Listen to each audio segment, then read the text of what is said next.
Hello, welcome back to my YouTube channel. My name is Oriako, and this is the part three, which is the third trimester of my pregnancy.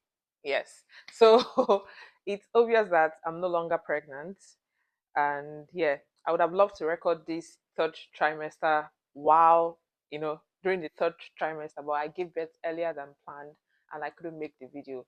But the good thing is I documented all my experience, like everything I went through, I documented it. So I'm going to talk about it. If you haven't watched my first trimester and second trimester, I'll link it to this video so you can go watch it, so you can go, flow with me. Okay. So this video is going to have a lot of cut and join because I am so exhausted. I am few days postpartum. It took the grace of God to, dress up, have eye bags. I haven't slept since last night. So forgive me in advance if the video is a bit choppy because I'm not here. Yeah. So yeah, let's get right into it. From the second trimester, we ended up with planning for the baby shower. So yes, I've had my baby shower and it's fantastic and it's yay, we're having a baby. Oh no, I don't know what we're having. Go watch it. I'm going to you know edit and upload my baby shower video. So go watch it. Yeah, so it's going to be baby shower and gender reveal. So go watch it. Now we're going right into my third trimester. My third trimester kicked off with a glucose test. So it's a test done for pregnant women to detect gestational diabetes and to put measures in place to prevent complications both to mom and to the baby. So it comes in for you are given a glucose drink where you are to take it under 5 minutes or 10 minutes, and then after like an hour you get tested. But due to some scheduling errors and all that, I took the drink, but I wasn't able to do it. The second time I tried to do the test, I took the drink, I couldn't keep it down, I vomited everything. So we resorted to checking my blood level another way. So I'm going to give you a quick demonstration of how I checked my blood sugar. Is it sugar levels? I'm not a healthcare person, but this is the way I did it, and I record 3 times. So I do the test 3 times daily, and I record for the hospital. So I've already put the pin inside, and I'm going to yes my hand.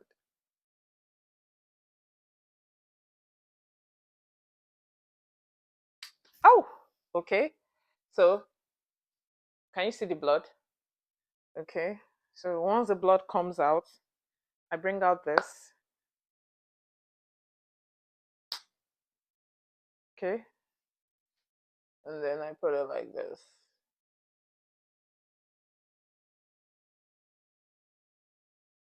Can you see the blood is now here? And then I put it like this.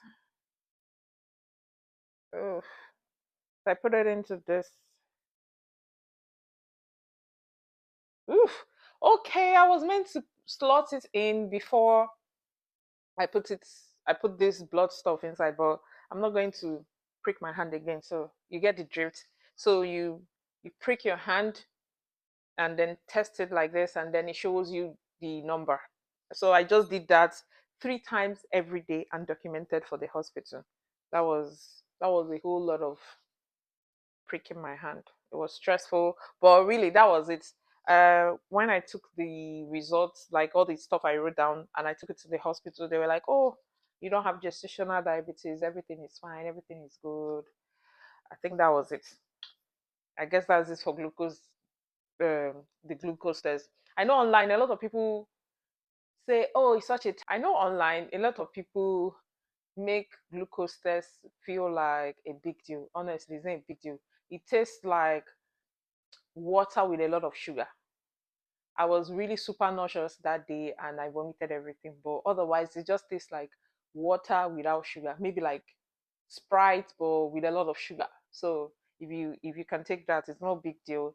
Next thing that my OB spoke to me about was about Tdap vaccine. It's a vaccine against whooping cough. They asked for my consent. I told them, okay, I'm going to read up on it, and you know I don't know why about that, but I still took the vaccine. But yeah, I think as a pregnant woman, you shouldn't just take everything anybody says, even though they're experts. You should be comfortable with whatever is being suggested to you. Yeah. So even though I know, okay, these are the experts and all that, I just wanted to be sure that I feel comfortable taking the vaccine. And that was it. I took the vaccine. Next was, I think that was like the two. Okay, I had another test done. It's called the group uh, B strep test. So this test is just to check if the pregnant mommy has some form of bacteria, and if she does, preparation will be made to give antibiotics during delivery or after delivery so that it doesn't affect the baby. So I did that. So the way it's done is, of course, you go to your OB, your legs wide apart, and then they take a culture from your vagina and then test it. So if it's positive, it's put in your file. If it's negative, it's put in your file. So if they're positive during delivery, they will, administer antibiotics to make sure that, whatever it is you have doesn't affect baby. And yeah, and also I almost forgot it. My mucus plug dropped 36th week. Yeah, my mucus plug dropped 36th week. So mucus plug is like, your normal vaginal secretions, whether you're pregnant or not, multiplied by 10. So it's quite big and lumpy, and all is like a clear liquid and lumpy. I put up a diagram for you to have an idea of what it looks like. So that signifies, a thinning of the cervix and, the vagina getting ready for delivery. So mine, fell out I think a week before delivery. So at this stage, my tummy was super big. My tummy was so big. It felt like I was carrying a watermelon, very big watermelon. And I became scared. I was scared that I was going to get stretch marks. And I spoke to my OB about, my OB saw she gave my hand. Anything, I'll tell her. So I spoke to her about, my fear of stretch marks, and she explained that stretch marks is mostly genetics. But I can try with the oil and all that. That I don't need to get any special oil. That if I have anybody oil at home, I should do that. So yeah, if you're pregnant, don't spend a lot of money on all this anti-stretch mark stuff. It doesn't work. It's mostly genetics. So what I did was, once in a while I rub. I have like a body oil, which I wasn't even consistent with it. But yeah, I didn't have any stretch mark. Clock it. Yeah. So I was just very lucky. Yeah. I was very, very lucky in that. And then I was also told, my OB also said that uh, another thing you can do to, help, maybe prevent stretch mark is taking a lot of water because your tummy is stretching. So hydrated helps. So yeah, I took a lot of water then. So maybe that's what works. Try it though, if it work for you. But yeah, I don't have any stretch marks. Yeah. So then next was Braxton Hicks. So Braxton Hicks it feels like a tightening. So it starts from the edge. I don't know if for other people, but that is the way mine was.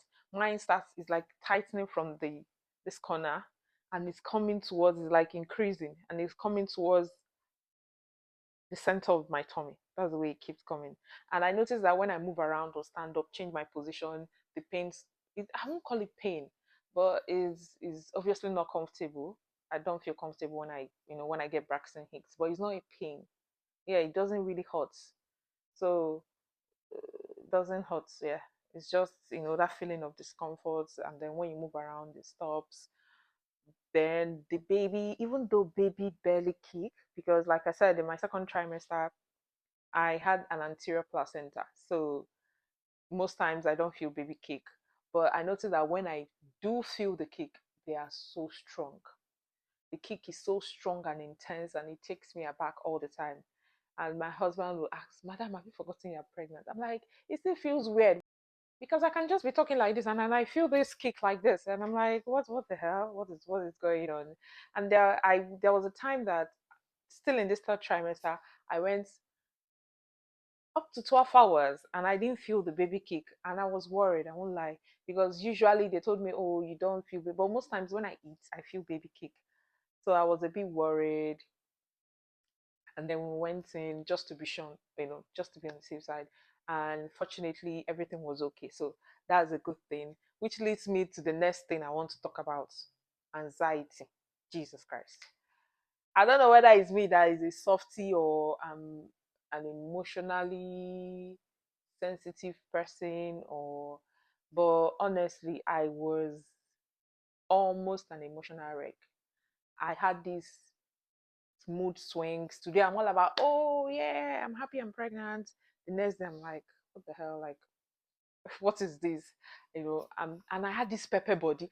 Like I said, I think this pepper body also made me give birth earlier than I should, because I was tired. I was tired of being pregnant. I just couldn't wait for the baby to just be out. Like, can you just come out? So I had this a lot of pepper body. Today I'm excited. Tomorrow I'm shouting at everybody. Tomorrow I'm like talking to everybody. Next day, nobody should call me. Nobody should call my phone. Nobody should text me. Nobody should ask me anything about pregnancy. So yeah, anxiety, and I think the anxiety was coming from a lot of things. For me personally, the anxiety was coming from fear of the unknown, fear of the new era that I'm about to enter, fear of, oh, do I have everything ready for the baby? Fear of, can I do this thing? Can I, fear of delivery. There was a lot of, even though I watched videos, I tried to, I watched YouTube. I took breastfeeding classes. I always asked my OB. I tried, okay, let me try and educate myself, gain information. I've not done this before. This is my first time. How am I going to cope? Oh, my mom is not coming. Oh, who will do a move for me? Who will do postpartum care for me? So it was like a lot of things going on at the same time. It was a lot. It was overwhelming, and my head was in so many places. So I started taking evening walks, daily evening walks, and it really, excuse me, it really, really, really, really helped me, because I was able to clear my head. And I'm like, well, people have done it before. My own won't be different. I'll figure it out. So it was really anxious, but I'm glad. I was worried for nothing. So next was, I didn't really nest. There's this thing that most people do in their third trimester, where they, open up the baby crib, open up things and all that. I think the only thing I know I did was washing baby clothes, but I didn't open cribs or set anything, because we are moving houses. So what's the essence of opening everything, and then we're moving houses and having to pack and all that? So I didn't really nurse. I just washed baby clothes and made sure that all the diapers and everything I need for the few weeks before we move is ready. So I didn't really nest. And then, what else again? Yeah, packing hospital bag. See, you don't need to carry. Well, I think it depends on your jurisdiction. Me, where I gave birth, I didn't like. You don't need to carry. If you're giving birth, I think in US, you don't need to carry so much. Maybe compared to Nigeria, where they will have to give you a list of the things you have to bring. Honestly, like I said, I gave birth 3 weeks earlier than planned. So I won't really say I'd already finished packing, but I'll basically tell you what you need. Yeah, because I just gave birth, so I'll just run down what you need to pack for the mom and for the baby. So let's start with the baby. For the baby, you need, please pack the newborn clothes. I was told that in one of my checks that the baby was on the plus side, so I didn't pack newborn. I packed 0 to 3, because I assumed, oh, newborn will be too small for baby, but I so one is pack newborn clothes. So you can pack starter sets and all that. Personally, I packed only one. I don't know why. Don't be like me, because your delivery can go anyway. I was lucky. I had a very smooth delivery. I didn't stay in the hospital for long. Baby was, swaddled the first 24 hours, and then when we were leaving, baby wore the clothes, the one clothes that I brought. So don't be like me. That was a risk that I took, and luckily, it worked out for me. But please pack at least 2 or 3 clothes for baby. That's the sleeper suits, the onesie, and then Yeah, next is you can pack wipes and diapers. Hospital will provide that anyway, but just to be on the safe side. You can pack a pacifier for baby. Uh, I packed a blanket because this is fall, so it's a bit chilly. So I packed a blanket. Honestly, that's all I packed for baby. Then for myself, I packed diapers, the pull-on diapers. You don't have to do that because hospital will give you diaper or pad. So you can pack underwear, nightwear, and then going home clothes, your nursing bra. What else again? Nothing else. Then please pack lip balm. I didn't know screaming and will make your lips dry out. Pack lip balm, very important. Then what else again? I think that's all basically. Every other thing is as a you are doing too much. Yes, you won't even have time to use all. Then pack tripod if you're a content creator and you want to get your content. Pack your tripod. Make sure everything is all set. But otherwise, you don't need much. Then I had another scan, an ultrasound appointment at 32 weeks. Was it 32? I can't remember the weeks. And I was told that the baby was big. I was told that the baby was big already. That was why I went to go and pack say to 3 months. I think most times, those things can be accurate, but I think because of the fluid in the tummy, it makes baby look bigger than they are. Because I was expecting 9 pounds baby, and I had 7 pounds baby, so yeah, it was an exaggeration. Anyway, that aside, I was also told that my baby hasn't turned, and I was advised on some exercises that I was gonna do and all that. So I did them, and thankfully, baby head turned. That was when I started feeling the real pregnancy. Once baby's head turned, I started walking like a penguin because okay, so this is my leg like this, my thighs.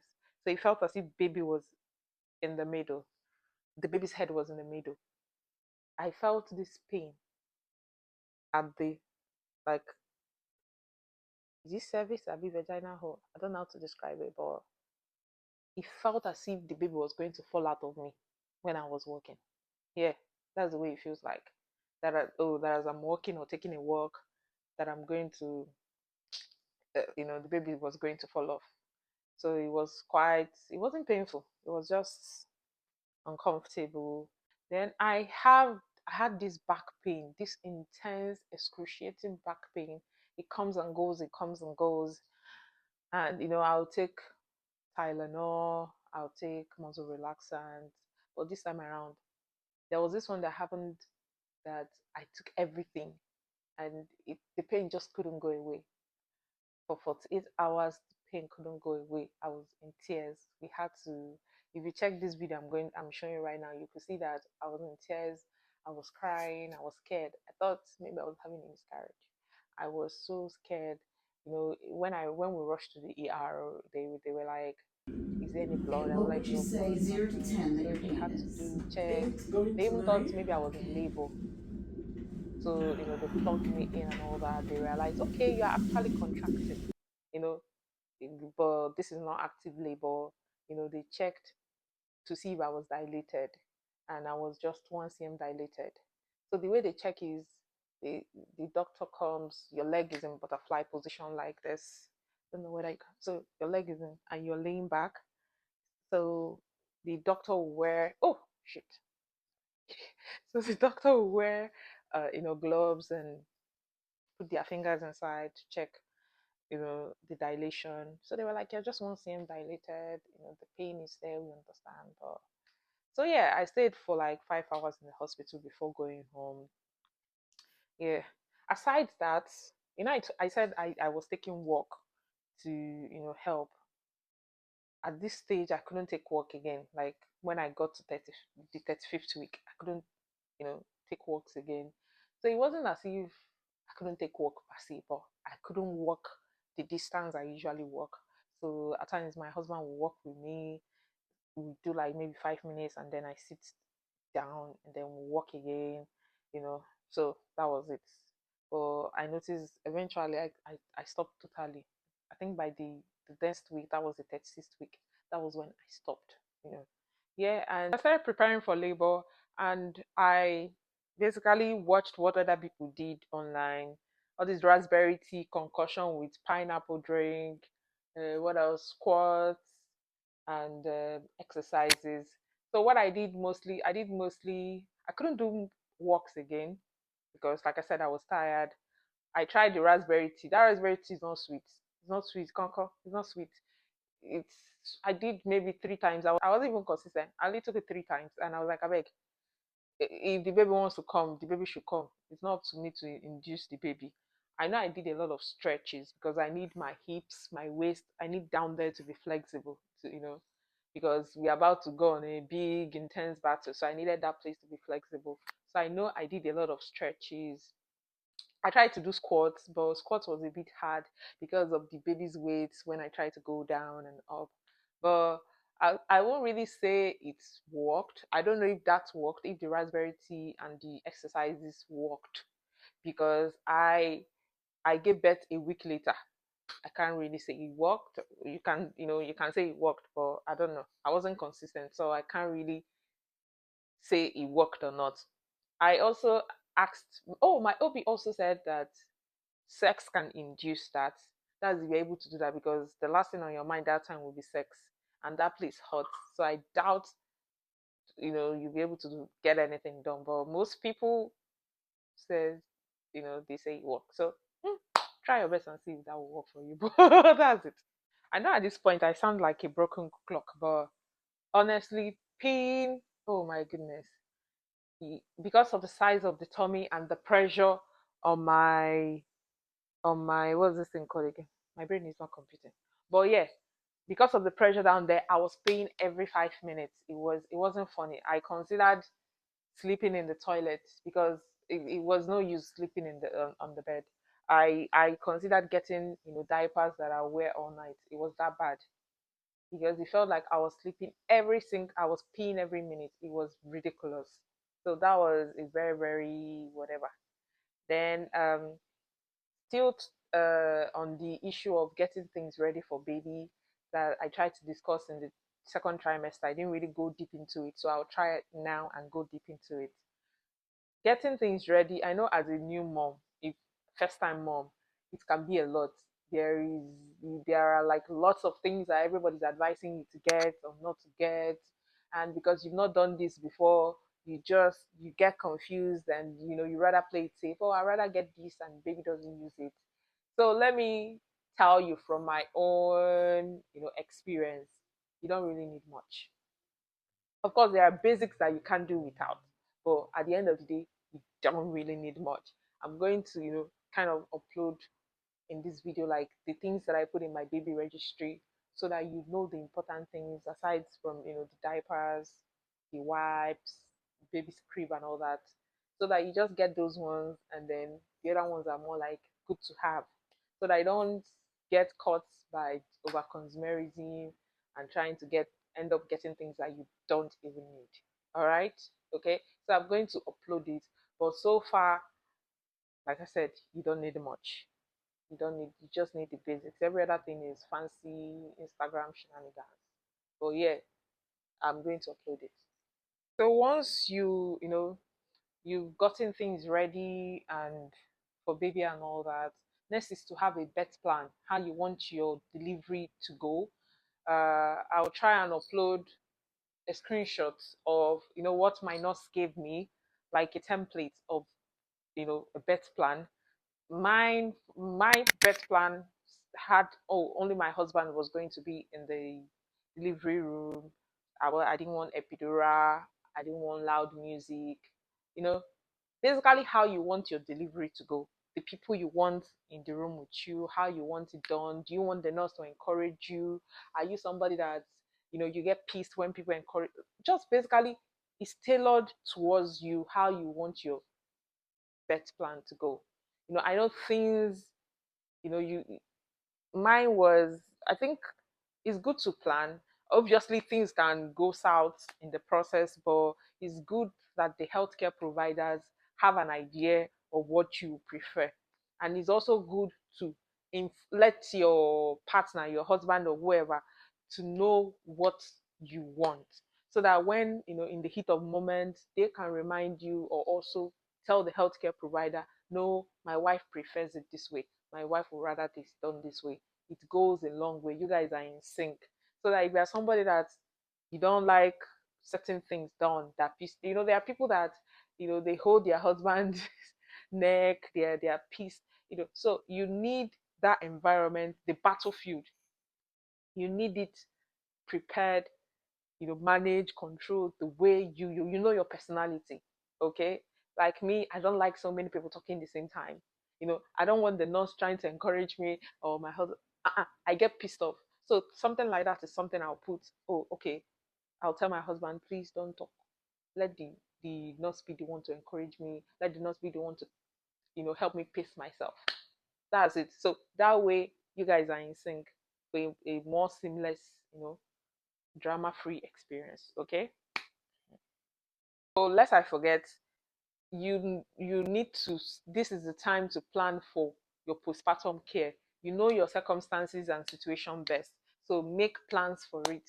If you know that you're abroad, and you are likely not to have your mom or your mother-in-law around, or sister, somebody to help you, you need to put things in place that will make that period a bit less stressful, because it's gonna be less, it's going to be I don't even want to go into newborn trenches, but you need to make plans, you need to put things in place. For instance, what I did was I made food. I made a lot of food. I made my favorites. I made pepper chicken, soup, turkey stew, all the things that I like. It was stocked up in the fridge, in the freezer, the fridge, so that at least for the few weeks after delivery, you're not thinking about food. So yeah, if you know your situation, even if you are unable to cook, because I was tired, I was doing using 2 days to cook one food. I'll boil chicken today, tomorrow I'll fry the chicken, the next day I'll pepper the chicken. It's going to be. I was sitting down in the kitchen to cook. It wasn't a like you don't have strength. If that is your situation, please. I'm sure there are African vendors that sell food.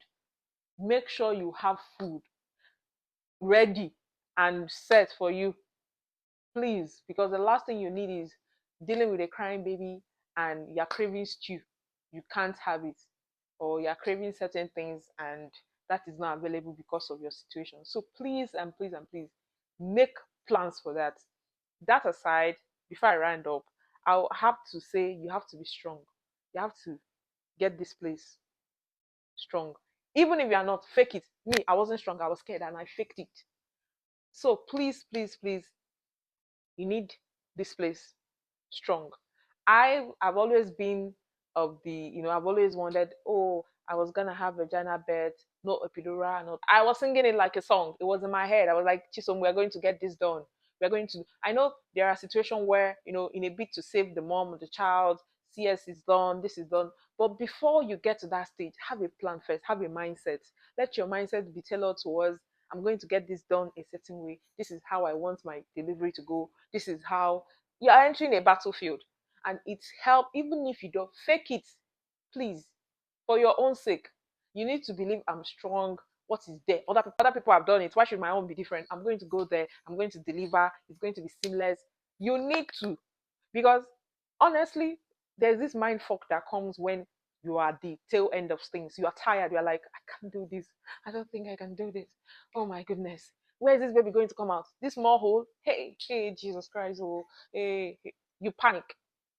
When you start panicking, fear sets in, then doubt, then you think I can't do it again. And that is why when you get there, you're tired. You are like, I beg, give me everything you have. Epidural, which one? Cocktail of cocktail of painkillers. Anyone, give me. So you need to fix that mindset, and God willing, you are going to have a fantastic time. And I think that is all I have to say about this third trimester. It was it was I was ready to have this baby come out of me. I was ready to, eviction. I saw the baby. I think it was, I gave birth few weeks earlier than planned, but I think my mindset, my pepper body basically served the baby eviction notice. But yeah, thank you for sticking around. You've watched part one, part two, and then this third and final part. Thank you for sticking around. And please don't forget to comment, share, like, and subscribe. And yeah, watch my next video on baby shower so that you can find the gender and see how, watch the fun times that we had. Okay? Love you. Big love. One love. Don't be scared. Don't be scared, okay? This third trimester wasn't, you know, once you are with God and your mindset is fixed, you'll be fine, okay? Don't think too much, all right? One love. Bye.